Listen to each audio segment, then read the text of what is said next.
keeping it rolling right here on the GSMC Chip Shot Football Podcast with more of the special games, holiday edition games now in the 2024 NFL schedule. Again, there will be 3 games on Thanksgiving and another one on Black Friday this year, as after it debuted last year. Maybe the game wasn't great last year, but the NFL continues to do it into 2024. So there will be 3 games on Thanksgiving yet again, starting off with the Chicago Bears at the Detroit Lions at 12:30 on November 28th in Week 13. The first meeting of the season between these two teams, so it's not like they've already seen each other already in the past, earlier in this NFL season. So that's something to watch out for, how they're sort of heading into this matchup. Week 13, already pretty late in the season, how both of these teams are rolling into the first meeting against each other. It's a divisional game, so there's already higher stakes in the balance between both of them. And also, you have Caleb Williams against Jared Goff, number one pick against number one pick in the draft as well. And just great talent all over the place, wherever you look.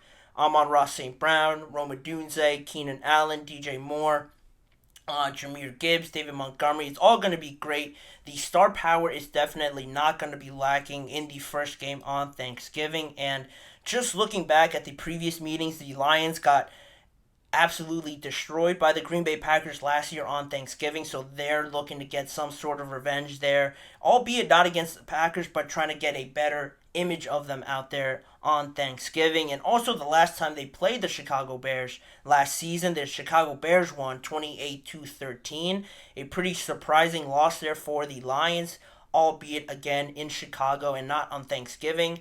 That one was more sort of towards at the end of the season, so that had to do a little bit with it. But again, the Chicago Bears would want to have that result yet again and kind of have a statement win for themselves in Week 13 if the Lions are where I expect them to be, one of the top teams, and the Chicago Bears, maybe not one of the top teams, but if they get a win like this, it'll certainly be a very good talking point in their season as well. And just individually, looking at some of the matchups, first round rookie receiver in Rome Odunze against former or fellow first round cornerback Terrion Arnold for the Lions. So how those two line up against each other, I think, will be very fun. How Terrion Arnold lines up against any of their receivers, DJ Moore, Keenan Allen, I think will be very intriguing to watch. You have Aiden Hutchinson, an up-and-coming pass rusher in the NFL, trying to get to Caleb Williams.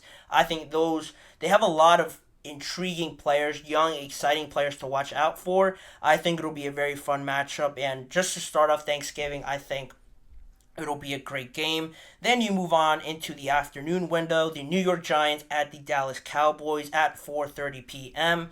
The traditional Dallas Cowboys hosting a game on Thanksgiving, and also another divisional game. The last 2 games in 2013 between these two were pretty lopsided, not very pretty for the New York Giants. The Cowboys are 6-0 also in the last 3 seasons against the Giants.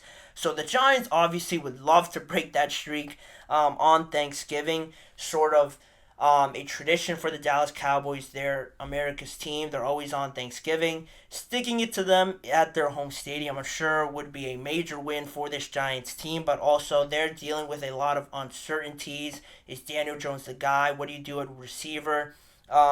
It's funny because in the first season under Brian Daboll in 2022, they played on Thanksgiving and the Dallas Cowboys still won, but it was a lot closer, 28-20 in that year. So hopefully they get it to that sort of result. Maybe they get the win over the Dallas Cowboys as well, because I've been saying it for a while now. I'm not too high on the Dallas Cowboys this year. Sure, they're probably more talented and have the better team than the Giants, but I don't think there's a massive discrepancy there as we've seen over the last few years. There's some question marks on the offensive line.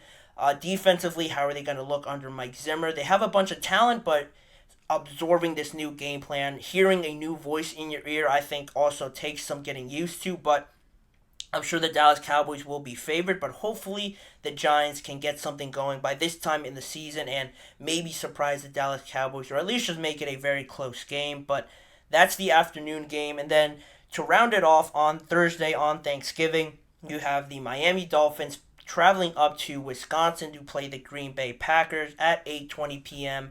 on NBC. The last time these two teams met was in 2022, and actually on Christmas, where Green Bay came back and won against the Miami Dolphins down in Miami. It was Aaron Rodgers' last season there, so they got a pretty good win there. And on top of that, you just have two legit contenders in each of their conferences going up against each other on Thanksgiving.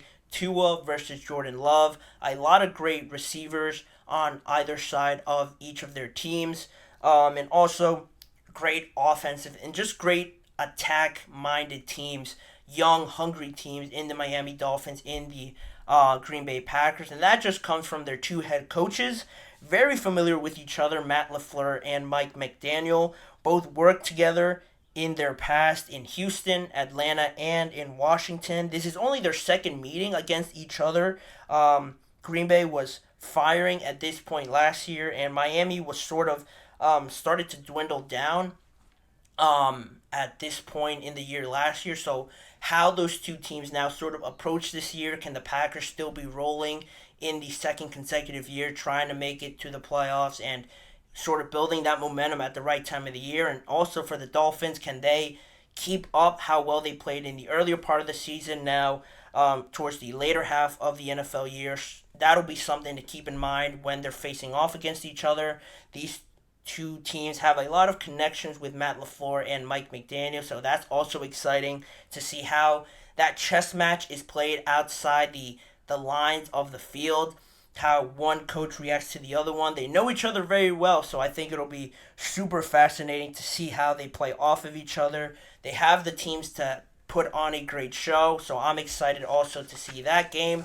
And rounding it off with Black Friday that following day on November 29th, again, still week 13 at 3 p.m. Eastern Time, the Las Vegas Raiders will travel to Arrowhead to take on the Kansas City Chiefs. This game will be shown exclusively on Amazon Prime, and it's a revenge game really for the Kansas City Chiefs. They played around this time last year, around the holiday year.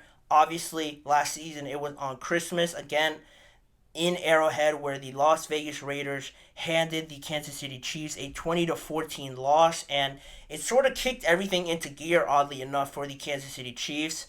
Head coach Andy Reid actually referenced back to that game after they won the Super Bowl, or just later on in the year, and actually thanked Antonio Pierce for beating them up basically in that game, and sort of kickstarting their real approach to the NFL season. They won 6 consecutive games after that, and obviously went on to win the Super Bowl, in large part because of this game, sort of not taking the Raiders seriously and just getting their butts kicked in this game. It was very physical. The Chiefs seemed very uncomfortable from the starting drive, and the pressure that Las Vegas applied to Patrick Mahomes and the whole offense, it showed a lot to what Antonio Pierce sort of wants to bring to the Raiders, so I'm excited to see how he integrates that more in his full first year as the head coach of the Las Vegas Raiders. And also, you had those comments about the sort of Patrick Mahomes rules, referencing back to the Jordan rules with the Pistons back in the day.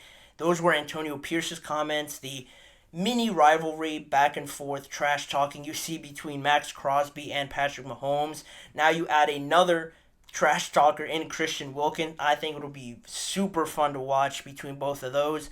And just closer to the playoffs, how important this game is for both of them in the same division. Those playoff stakes that could be in the balance here, I think, will also add into this game being a very entertaining one. Hopefully it follows what last year's game between both of these teams did. And the Black Friday game last year, again, wasn't very close between the Jets, obviously without Aaron Rodgers, and against the Miami Dolphins, who were also just rolling. It didn't put on a great debut for Black Friday, so hopefully this year between these two teams in the AFC West should show out a little bit more for Black Friday and for this game. You have the Raiders without a quarterback also, something to keep in mind, who will be quarterbacking this team by week 13, something to also keep tabs on, but they've improved regardless of their quarterback. Brock Bowers was brought in there. You have Devontae Adams, a great defensive line with Max Crosby and Christian Wilkins. There should still be some excitement generated from this game. That'll be on Friday, and just from Thursday to Friday, I think the NFL has done great planning these games. Some divisional games, some traditional games like the Cowboys. It all wraps up into a very much anticipated holiday season slate of games that I'm looking forward to a lot.